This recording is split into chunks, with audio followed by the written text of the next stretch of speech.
Hi beautiful people, I hope कि आप से बहुत अच्छे हैं, बहुत खुश हैं और हमारे यूट्यूब चैनल पर आपका स्वागत है। आज की वीडियो में मैं बात करूंगा जर्मनी के स्पाउस वीज़ा के बारे में, डिपेंडेंट वीज़ा के बारे में एंड स्पेशली आज मैं डिस्कस करूंगा कि जर्मन एम्बेसी आपका स्पाउस वीज़ा क्यों रिजेक्ट करती है। आज के टाइम में बहुत सारे लोग हैं जो ये वीज़ा अप्लाई करते हैं भारत से एंड मोस्ट ऑफ टाइम बहुत सारे कपल्स होते हैं जिनका ये वीज़ा रिजेक्ट हो जाता है। एंड डेली हमें बहुत सारे क्लाइंट्स मिलते हैं जो हमें कॉन्टैक्ट करते हैं एंड अपनी स्टोरी बताते हैं कि सर हमने वीज़ा अप्लाई तो किया था बट हमारा वीज़ा रिजेक्ट हो गया।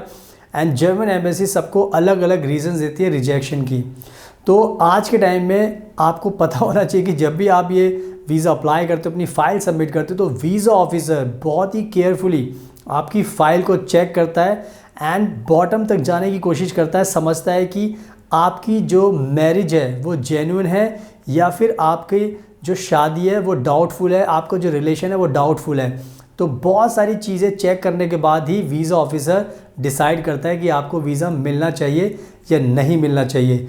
बट हमने बहुत बार देखा है जब लोग खुद से अप्लाई करते हैं तो वीज़ा रिजेक्शन के जो रेट है वो काफ़ी हाई होता है, बिकॉज़ कहीं ना कहीं एक लेंथी प्रोसेस होता है, तो कहीं ना कोई गलती हो जाती है एंड जिसकी वजह से वीज़ा ऑफिसर को आपके इंटेंशन पर डाउट होता है and that makes a case horrible for the client, because visa officer ultimately visa reject कर देता है। तो आज की वीडियो में मेरी कोशिश ये रहेगी कि मैं आपको अच्छे से समझाऊं कि आपको फाइल सबमिट करते टाइम क्या क्या ध्यान रखना है एंड क्या सिचुएशन अभी चल रही है, ताकि आपको थोड़ा सा मोटिवेशन मिले और आपको पता रहे कि कैसे आपको बचना है और कैसे आपको अपनी फ़ाइल अच्छे से लगानी है। तो पूरी वीडियो बहुत ज़्यादा इन्फॉर्मेटिव है, बिकॉज़ अगर आप ये वीज़ा अप्लाई कर चुके हो, आपका वीज़ा रिजेक्ट हो चुका है या आप अप्लाई करने वाले हो, सबके लिए कहीं ना कहीं ये वीडियो बहुत ज़रूरी है, बिकॉज़ इससे ही आपको सारे की सारी जो एक कह सकते हो कि सही रास्ता है वो आपको मिल जाएगा। तो वीडियो के एंड तक देखना। सुनाओ without wasting further time, let's get started. सुनाओ अब मैं जितने भी हमारे भारत के मैरिड कपल है जिनका सपना है कि वो जर्मनी के स्पाउस वीज़ा लगाएं, उनको मिल जाए, तो मैं आपको एडवाइस करना चाहता हूँ कि जब भी आपको ये वीज़ा अप्लाई करना होता है, जब भी आपका ये सपना है कि आप ये वीज़ा अप्लाई कीजिए, आपको आना है जर्मनी, तो बहुत सारी चीज़ें आपको ध्यान रखनी होती है, क्योंकि ये जो प्रोसेस है काफ़ी इसमें बहुत सारी चीज़ें इन्वॉल्व होती हैं। मैं थोड़ा एग्जांपल देके समझाता हूँ। तो आपको क्या होता है ना, आपको ये पता होना चाहिए कि आपको अपॉइंटमेंट कैसे मिल सकती है, आपको ये ज़रूर पता होना चाहिए कि एप्लीकेशन फॉर्म को कैसे भरा जाता है, उसमें सारी इन्फॉर्मेशन कैसे सही तरीके से भरी जाती हैं, आपको अपने कवरिंग लेटर में क्या क्या लिखना होता है, कैसा उसको बनाना पड़ता है, कौन कौन से जो मेन डॉक्यूमेंट्स है वो आपके पास होने ही चाहिए ताकि वीज़ा ऑफिसर को तसल्ली हो जाए। इसके अलावा आपको इंटरव्यू के टाइम पर क्या क्या सवाल वीज़ा ऑफिसर आपसे पूछ सकता है ये आपको पता होना चाहिए।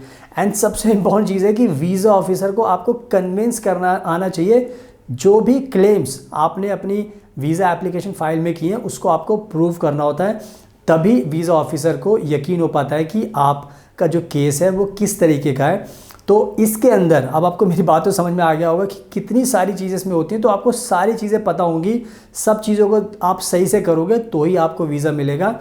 अगर आपने कुछ भी मिस्टेक की तो उससे आपका वीज़ा का रिजेक्शन के चांसेस काफ़ी बढ़ जाते हैं। अब ये सारी बातें मैं इसलिए आपको बता रहा हूँ क्योंकि मुझे बहुत साल 10 साल का एक्सपीरियंस है, हमने ये वीज़ा बहुत सारे क्लाइंट्स को दिलाया, तो हमें पता होता है कि इस पूरे वीज़ा के प्रोसेस में आपको हर चीज़ पर ध्यान रखना पड़ता है।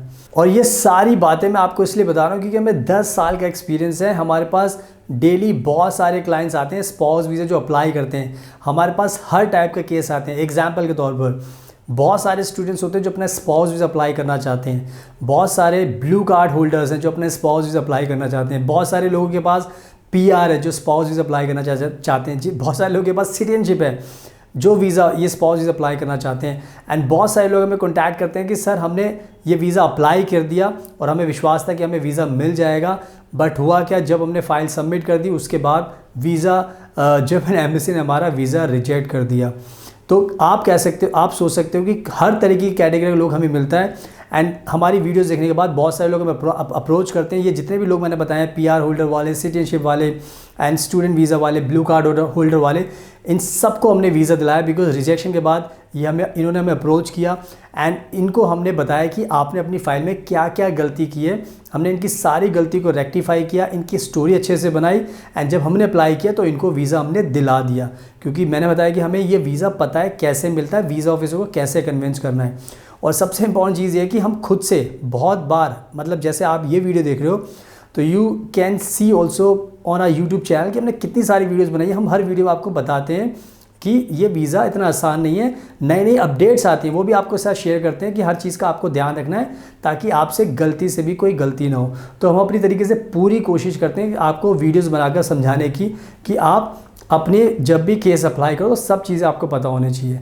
एंड आज के टाइम में मैं आपको क्लियर बता रहा हूँ, जर्मन एम्बेसी बहुत स्ट्रिक्ट हो गई है। उन्होंने स्ट्रिक्ट मेथड अप्लाई किया हुआ है आपके क्लेम्स को जानने के लिए कि आपकी जो स्टोरी है उसमें कितनी सच्चाई है, आप वाकई में ही जेन्युइन मैरिड कपल हो या फेक मैरिड कपल हो, क्या आपने स्टोरी बनाई है। तो बहुत सारी चीज़ें कह सकते हो कि वीज़ा ऑफिसर को पता होती है, बिकॉज बहुत सारे लोग सोचते हैं कि हम बहुत स्मार्ट हैं एंड हमें पता है कि हमें वीज़ा मिल जाएगा, हमने अप्लाई कर दिया एंड बट आप ये भूल जाते हो कि जर्मन एम्बेसी सुपर स्मार्ट है, उनका वीज़ा ऑफिसर को सब कुछ पता होता है, क्योंकि उसका काम ही यही है डे टू डे ये केसेस को देखना, वेरीफाई करना, असेस करना। तो उन्हें पता होता है कि कौन सच बोल रहा है, कौन झूठ बोल रहा है। एंड यही एक पॉइंट होता है कि वीज़ा देने से पहले वीज़ा ऑफिसर बहुत तरीके से आपकी पूरी फाइल को अच्छे से असेस करता है, केयरफुली, मेटिकुलसली, एंड उसके बाद आपके मेरिट के बेस पर, केस के मेरिट के बेस पर डिसाइड करता है कि आपको वीज़ा मिलना चाहिए या नहीं मिलना चाहिए। तो ये कहीं ना कहीं एक पूरी सिचुएशन है जो आपको समझनी होगी अगर आपको अपना वीज़ा रिजेक्ट करने से बचना है, अगर आप भी चाहते हो कि आपको एक बारी में वीज़ा मिल जाए। तो ये जितनी भी मैंने आपको एडवाइस दिए, समझाया अच्छे तरीके से, इन सब बातों का आपको ध्यान रखना है। सुनाओ, अब मैं आपको सारी बातें समझाने के बाद अब एक एडवाइस देता हूँ, क्योंकि हमें बहुत सारे क्लाइंट्स कॉन्टैक्ट करते हैं एंड हमने बहुत बार नोटिस किया कि बहुत सारे लोग हमें बताते हैं कि सर बहुत सारे ऑनलाइन फेसबुक के ग्रुप्स बने हुए हैं, इंस्टाग्राम के ग्रुप्स बने हैं जहाँ पर लोग अपने स्पाउस वीज़ा की स्टोरी बताते हैं। तो हम उनको समझाते हैं कि देखो, किसी एक को वीज़ा मिल गया इसका मतलब ये नहीं कि आपको भी वीज़ा मिल जाएगा। हर किसी की स्टोरी अपनी अलग होती है, किसकी क्या स्टोरी थी आपको नहीं पता। तो सब क्या करते हैं, शॉर्टकट में चीज़ें बता देते हैं। बट अगर आप उनसे बोलोगे कि भाई अगर आपको वीज़ा मिल गया तो मेरे को भी वीज़ा दिला दो, तब वो आपको, ग्रुप वाले आपकी हेल्प नहीं करेंगे, क्योंकि उन्हें पता है कि उनके पास टाइम ही नहीं है। क्योंकि देखो, लिखना आसान है, बताना आसान है, लेकिन जब आप वीज़ा अप्लाई करते हो ना तो आपको खुद को पता होता है कि कितना आसान नहीं है। ये सब सुनने वाला अच्छा लगता है कि उसको वीज़ा मिल गया, इसको मिल गया, फेसबुक पर डाल दिया, इंस्टाग्राम पर डाल दिया। ऐसे वीज़ा नहीं मिलता। अगर आपको वीज़ा चाहिए तो मैं आपको एडवाइस कर रहा हूँ कि आप पहले अपनी स्टोरी पर फोकस कीजिए। आप देखिए कि मेरा केस क्या है, आप अपने केस को कैसे स्ट्रॉन्ग बना सकते हो, आप अपनी स्टोरी को कैसे एक्सप्लेन कर सकते हो, कैसे वीज़ा ऑफिसर को कन्विंस कर सकते हो। तो किसी दूसरे की स्टोरी से इन्फ्लुएंस नहीं होना, आपको अपना केस पे फोकस करना है। बिकॉज किसी को कैसे वीज़ा मिला वो एक अलग स्टोरी हो सकती है, ये नहीं कि उसके बेसिस पर आपको भी वीज़ा मिल जाएगा।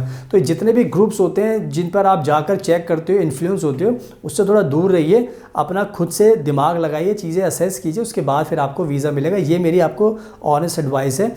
एंड बहुत सारे लोगों को पता चल, जो बहुत सारे लोग ऐसा करते हैं, जो हमें कॉन्टैक्ट करते हैं, वो खुद ही बताते हैं अपनी स्टोरी कि सर हमने तो ऐसे किया था, उसका हमने देखा था, उसने बोला कि ये हो जाएगा। हमने बोला कि भाई उससे बोलते वीज़ा भी लगा दो, जब इतना अच्छा काम कर रहे हो आप तो वीज़ा भी लगा के दे दो। तब कोई वीज़ा नहीं लगाता, क्योंकि उन्हें पता है कि कहना आसान है पर वीज़ा दिलाना इतना आसान नहीं है। तो बस कहने का मतलब ये है कि अपना दिमाग लगाइए फाइल लगाने से पहले। और अगर आपको वीडियो पसंद आई तो उसको लाइक ज़रूर करना, शेयर करना, और हमारे चैनल को सब्सक्राइब कर लें ताकि आपको ऐसी यूज़फुल एंड इन्फॉर्मेटिव वीडियोस देखने को मिलती रहें। So thank you so much. आपके कीमती टाइम का best of luck and please हमेशा अपना ध्यान रखिए।